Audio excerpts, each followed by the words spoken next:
Hello and welcome back to Geotech Masters. In our last video, we got our hands dirty with the 3 essential field tests for fine-grained soils. We learned how to perform the dry strength, dilatancy, and toughness tests.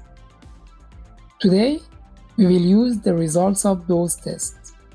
We will turn our simple observations into an official soil classification. This video is where our skills come together.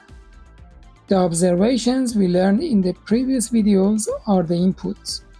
The classification we learn today is the output. This is a very powerful and systematic process used by engineers all over the world. Let's begin.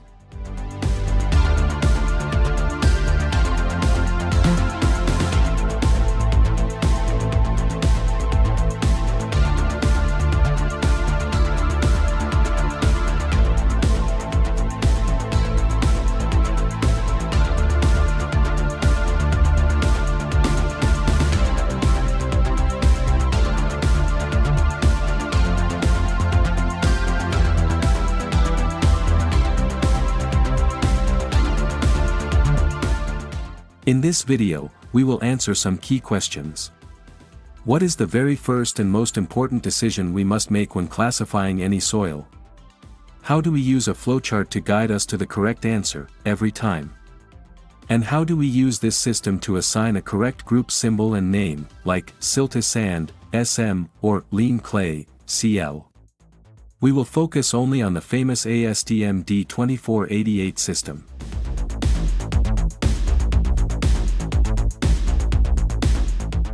The ASTM system starts with one simple, critical question. What percentage of your soil is fines? Fines are the very small particles of silt and clay.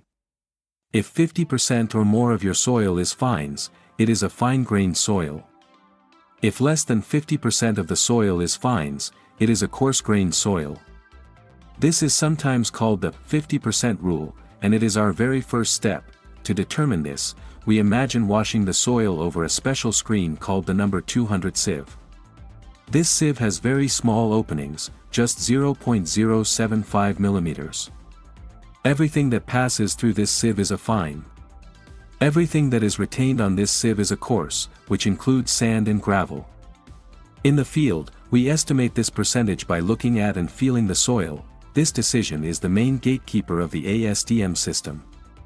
Once we decide if the soil is fine-grained or coarse-grained, we know which path to follow in our classification journey.